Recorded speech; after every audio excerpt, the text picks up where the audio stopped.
Salut à tous, le marathon des previews NBA continue. Et aujourd'hui, on va booty shaker puisqu'on va du côté d'Atlanta. Hein. Pourquoi? Explique-nous pourquoi on va booty shake. Eh ben, parce que la culture du hip-hop et de la musique Et des clubs de strip. et des clubs de strip est peut-être la plus élevée de tous les États-Unis. Voilà.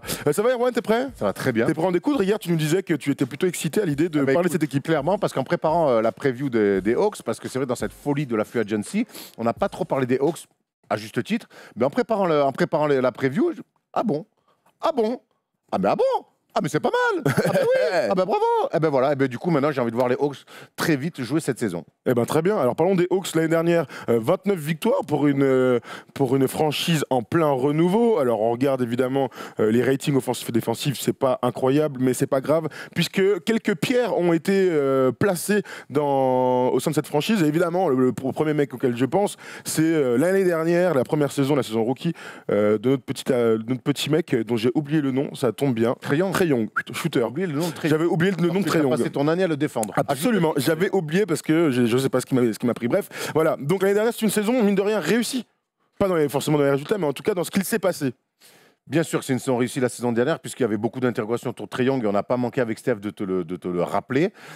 Et surtout, c'est une équipe qui a super bien fini la saison. Voilà, l'impression sur les derniers mois des Hawks collective, elle était bien. Et il n'y a pas eu que Trae Young. Non, absolument. Il y a eu Werther qui est arrivé. John Collins a été très bon. John Collins, qui est le meilleur scoreur quand même. On a tendance à l'oublier parce qu'on parle beaucoup de Trae Young. Ouais. Le meilleur scoreur de l'équipe et le meilleur rebondeur, c'est John Collins, mon ami du Jangal.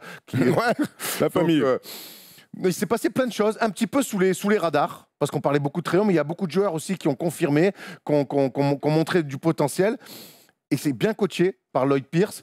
Voilà, ils ont mis des places, donc je te dis, c'est de manière assez discrète, mais eux, en tout cas, ils travaillent sérieusement et les pierres qu'ils ont mises, elles sont déjà installées et solides. Alors l'année dernière, c'est l'équipe qui court le plus au sein de la NBA. Avec Trae Young, hein. Absolument, mais on pourrait imaginer un jeu tout en contrôle. Non, ils ont décidé l'année dernière, type Warriors. D'ailleurs, c'était l'intitulé de la prévue de l'année dernière. C'était le modèle Warriors projeté du côté des Hawks. Ils ont décidé de courir. Alors forcément, tu marques des points, t'en encaisses des tonnes, tu perds énormément de ballons. Mais en tout cas, les joueurs ont eu tendance à s'éclater dans ce système-là. Et c'est vrai que Trae Young, sur la deuxième partie de saison, a été vraiment magistral. Il a enchaîné les perfs de très haut niveau, il a plus de 20 points de moyenne et ainsi de suite. On a vu pas mal de bonnes choses. On arrive donc cet été avec les départs et les arrivées. Ils ont fait pas mal de transferts pour réajuster à la fois l'effectif pour la saison prochaine, mais surtout en prévoyance de la Free Agency 2020. Puisqu'ils sont allés récupérer Chandler Parsons, 25 millions de dollars, incroyable. On parlera des rookies en 30 secondes, mais Evan Turner, Allen Crabbe, 2 mecs à 18 millions en fin de contrat l'année prochaine. Et donc ensuite, Damian Jones, le pivot des Warriors. Jabari Parker à 6 millions dans la saison. Donc un pari, c'est intéressant. Jabari Parker, depuis qu'il est parti de Milwaukee, il a fait 800. C'est clair. Et donc les rookies, puisque DeAndre Hunter, ils sont allés le chercher. Et Cam Reddish, qui est descendu complètement dans la draft, ils l'ont trouvé en 10e position. C'est clairement un style, ils l'ont pris parce qu'il fallait les prendre. Mais en tout cas, ce qu'on peut dire de tout ça, c'est que l'équipe est très intéressante. À noter évidemment que Vince Carter a prolongé et il sera le premier joueur de l'histoire de NBA à jouer 22 saisons en NBA. C'est merveilleux, c'est une incroyable histoire. On est ravis par Vince Carter. Alors, un petit mot sur Vince Carter. C'est la belle histoire. Je pense que ça sera sa dernière saison de ce qu'il a dit. Ce sera en 22 saisons NBA. Voilà, c'est énorme. C'est un joueur qui aura marqué la NBA, quoi qu'il arrive, par ses dunks, par son histoire aussi, parce que c'est bien que Vince Carter ne soit pas que catalogué par ses dunks. C'est certes le plus grand dunker de match en NBA, mais même en concours, on peut en débattre. Mais aussi, voilà, c'est un mec qui a quand même, avec Toronto, qui avait commencé à créer quelque chose, qui a fait une demi-finale de conférence incroyable face à Iverson, qui après a su se réinventer au fur et à mesure, en passant par les Nets avec Jason Kidd, puis après, au fur et à mesure, il a vieilli, il est devenu 6e homme, puis 7e, puis 8e, mais toujours un comportement impeccable, une hygiène de vie parfaite. Voilà, c'est un exemple, tout simplement, Vince Carter. Tout à fait, 22e saison donc pour Vince Carter. Donc allons sur le 5 majeur tout de suite, on va voir et découvrir ce qu'on vous a proposé. C'est très simple de toute manière, puisque Trae Young sera sur le poste de meneur de jeu. Kevin Huerter devrait être titulaire, lui aussi, shooter, deuxième arrière, très intéressant. DeAndre Hunter va apporter dans cet effectif un peu de défense. C'est un joueur à très fort potentiel, on va en parler. John Collins, donc tu l'as dit, meilleur score de l'équipe et meilleur rebondeur. Alex Len qui devrait faire office de titulaire au début de saison sur le poste 5. Qu'est-ce que tu penses de cette petite équipe, Erwan? Je pense qu'on est dans une forme de continuité déjà. Trae Young, John Collins, Werther, Alex Len, on est sur 4 mecs la saison dernière donc qui étaient déjà là, avec des rôles importants. Et on rajoute un rookie qu'ils ont clairement voulu. On se souvient le soir de la draft, DeAndre Hunter, ils l'ont voulu, ils le voulaient, ils l'ont eu. Donc voilà, forcément, ils le mettent dans le 5. À voir maintenant, je pense qu'il y aura quand même une vraie concurrence avec Cam Reddish, qui, même s'il est descendu dans la draft, il va peut-être vouloir tonton montrer un peu des choses, même si sa nonchalance risque un petit peu de le rattraper. C'est un joueur hyper talentueux, Cam Reddish. Le truc, c'est qu'il va falloir défendre et que Cam Reddish, il peut pas défendre. Il n'a pas envie, en tout cas, jusqu'ici. Et que ça peut être un 3-4, un poste 3-4, mais sauf que John Collins est clairement sous-dimensionné pour jouer poste 5. Donc au bout d'un moment, tu vas te retrouver un peu en galère. En tout cas, ils ont réussi à assembler pas mal de talents. Est-ce que tu garderais Kevin Werther dans le 5 majeur ou est-ce que tu irais sur Allen Crabbe, par exemple, qui a plus d'expérience, Allen Crabbe ou Evan Turner, par exemple? Alors, moi, Evan Turner, j'aime beaucoup en sortie de banc et je pense que je l'enverrai derrière Trae Young comme à la main, pour sécuriser un petit peu aussi quand notre ami Trae Young est pas dans des grands soirs ou quand il doit souffler. Non, moi j'installe vraiment, je reste bien avec Kevin Werther sur le poste de arrière. Je lui fais confiance parce qu'il m'a montré des choses la saison dernière, notamment sur les 3-4 derrière moi. Même D-Wade lui avait rendu hommage après un match alors que c'était son idole, c'était vraiment une belle image aussi. Et puis Allen Crabbe. Bon, depuis Portland, quand même, on est un petit peu dans le Christophe Rocancourt family, quoi. Donc, 18 millions. Ouais. Il peut mettre des filoches. Après, ce sera un joueur très intéressant d'effectif. Oui, mais la profondeur. Mais des filoches. Moi, je pars comme ça, je vois ce qui se passe, et puis c'est bien d'avoir un sortie de banc avec quelques vétérans d'expérience. Tu pars avec tes leaders de banc que sont Allen Crabbe et Evan Turner, ça va quoi, c'est plutôt bien, ça te met une profondeur de banc. Et on a vu encore la saison passée en finale NBA, même dans un playoff, qu'avoir des profondeurs de banc, c'est toujours intéressant. C'est très, très intéressant. On note aussi DeAndre Bembry qui va jouer sa quatrième, absolument, avec ses petits locks, quatrième saison du côté des Hawks. Donc dans la profondeur de banc, ça va être intéressant. Jabari Parker, qu'est-ce qu'on peut en attendre? Est-ce que réellement ce gars-là, deuxième choix de draft, multiple écorché du genou, est-ce qu'on peut en attendre encore aujourd'hui qu'il soit un joueur d'impact dans une franchise NBA? Un joueur d'impact, je ne sais pas. Un joueur qui, aujourd'hui, je pense que Jabari Parker, il faut en attendre qu'il rende des services. Pour commencer, déjà. Et je crois qu'Atlanta, par rapport au profil de joueurs, d'âge de Jabari Parker, ils ont raison de tenter le coup. Ils ont raison de tenter le coup. Voilà, il y a évidemment énormément d'interrogations autour de Jabari Parker. Maintenant, c'est un coup à tenter. Et ils le tentent et je trouve qu'ils ont raison. Et une fois de plus, c'est un mec qui sortira du banc. Et tu rajoutes une case en plus sur le banc, ça fait une profondeur de plus. Absolument. On peut que le mec il soit capable de jouer et qu'il rende des services. Aujourd'hui, Jabari Parker, il faut en entendre qu'il rende des services, pas plus. Donc voilà. Donc ça fait une case en plus. L'année dernière, donc, il était passé par deux franchises. D'abord Chicago, 39 matchs.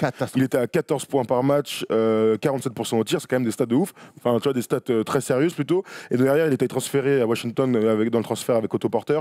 Il tourne quand même à 15 points, 7 rebonds et 52% au tir. Alors oui, évidemment, dans des équipes un peu au bout du relax, mais c'est quand même des stats de mecs qui jouent au basket, quoi. Mais c'est un joueur de basket, il l'est clairement. Oui, ça c'est sûr. Après, c'est vrai que là, les stats, elles sont pas en trompe-l'œil parce qu'à Chicago, c'est catastrophique le début de saison. Il jouait pas, on comprenait rien. C'est très mal passé.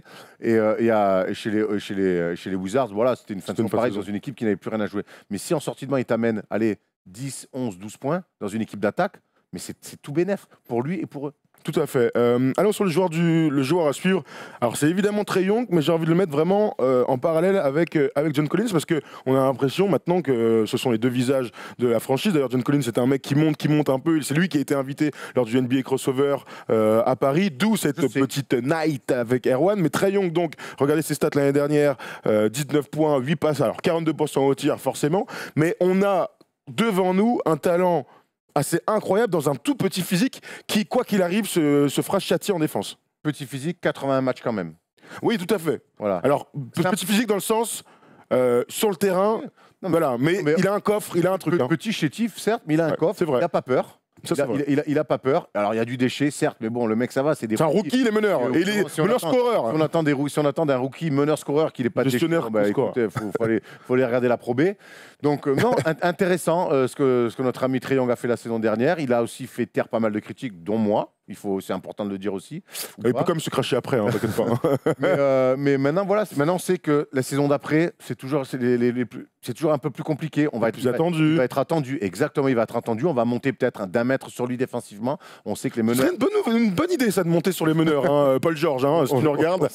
On sait que maintenant, il y a des meneurs défenseurs très corrects en NBA. Donc on va voir maintenant, lui, comment attendu par son équipe, effectivement, mais attendu aussi par ses adversaires. On va voir comment il va répondre à ça, ça va être intéressant. Ce qu'on aime aussi avec ce petit là qui se fait, apparemment c'est une petite douche lors d'une interview, ce qu'on aime c'est qu'il a le même trait de caractère quelque part très dans le jeu que Steph Curry, c'est-à-dire qu'il a cette espèce de gravité autour de lui. Quand il est sur le terrain, ça change complètement la phase de son équipe parce que la défense est obligée de s'adapter à sa vitesse, à sa proportion à aller chercher des lobes. Alors oui, il se fera toujours contrer, oui, il va tomber par terre comme à Iverson 1 milliard de fois dans un match, mais il est capable de trouver le cercle, il a son tir drop où il est très fort, il a évidemment ce tir à 10 mètres qu'il va continuer à développer et sa science du pick and roll où franchement il fait déjà partie des meilleurs en NBA où il met son mec derrière le dos, hop, il est capable de faire des petites passes ou d'aller chercher le cercle. C'est ce qu'on appelle la gravité aujourd'hui, c'est que lorsqu'il est sur le terrain, et ben, tout le monde le regarde un peu comme ça et ça ouvre des espaces pour les mecs autour de lui. C'est sûr que c'est le premier danger pour les défenses adverses, donc effectivement, oui, le mot gravité, ça lui va bien. Non, mais je trouve qu'Atlanta, la saison dernière, en un an quand même, ils se sont, alors qu'ils étaient quand même dans une noirceur totale, ils se sont quand même mis, alors en un an, ils se sont quand même ouverts des perspectives, perspectives très, très, très intéressantes. Et surtout, ce qui est intéressant avec ces équipes-là, c'est que tu fais une année, tu draftes bien, tu fais un été plutôt intéressant au niveau, au niveau des recrues, tu tentes des coups, parce que c'est aussi ça la NBA. Je trouve que ça bosse bien. Et je te dis, tu l'avais dit la saison dernière, le staff veut s'inspirer des Warriors. Ouais. Ils ont mis un coach comme Lloyd Pierce, dont on a peu parlé, mais qui finalement travaille très bien. Et pourtant, souviens-toi, début de saison d'Atlanta l'année dernière, c'est très très compliqué. Mais on a bossé, il n'y a pas eu de crise. Absolument. On a continué à bosser avec les jeunes et on a bien fini la saison. Je crois que ça peut être l'équipe surprise cette année, Atlanta. Ouais. Quel rôle pour Damian Jones? Est-ce qu'il est capable de grailler Alex Len sur le poste de pivot? Je pense dans une équipe qui court vite, dans une équipe qui court, qui a besoin de beaucoup de verticalité. Il va être parfait là-dedans. Avec Triangle, des passes en l'air. Ouais. Je pense qu'il a plus le profil qu'Alex Len, qui est plus un petit peu plus lent, qui a besoin d'être lui sur du post-up, sur demi-terrain. Après, en tout cas, ce qui est bien, c'est que tu as les deux profils. Ouais, tu as deux profils, tout à fait. Alors, il faut qu'il reste en bonne santé, Damien aussi. Ouais, Damian Jones, on se souvient que l'année dernière, il a fait un super début avec les Warriors. Titulaire, ouais. Et puis, il s'est démoli avant de revenir en finale NBA, ce qui est pas cadeau quand même. Dernière question sur le meilleur joueur de l'effectif. Est-ce que Chandler Parsons sera encore une fois à plus de 20 points par match la saison prochaine? Le pauvre Chandler. Il prend 25 millions encore une fois. Hein. Je dis pas le pauvre. Oh la vache. Après, d'après ce qu'on dit, il y a une carrière de mannequinat qui l'attend. Bah, ça se tient. Il est beau gosse. Et puis, il a 25 millions de dollars de salaire l'année prochaine. C'est incroyable. Et c'est avec Blake Griffin, on les a vus sur des yachts. Ils vivent leur meilleure vie. Hein. Ils ont bien. Tu préfères avoir la carrière de Chandler Parsons ou garder ta vie entière? Comment ça, garder ma vie entière? Bah, tu restes toi. Bah, tu en as personne. Ah ouais, c'est moi aussi, je crois aussi. Ma vie n'a aucun sens. Tu vis avec moi au quotidien, t'es bien placé pour le savoir. D'ailleurs, j'ai un grand luminaire chez moi, c'est marqué It's a nonsense. Ça, plus le tatouage dans le cou, bravo. Bravo, continue. Après, tu vas te tatouer YOLO, bravo, bravo. On a fait le tour sur cette petite équipe. L'année dernière, donc, j'ai dit 29 victoires. J'ai la sensation qu'ils vont gagner plus de matchs. Moi, j'ai la sensation que ça peut être une équipe surprise qui peut accrocher, pourquoi pas une 8e place. C'est un peu prématuré. C'est vrai.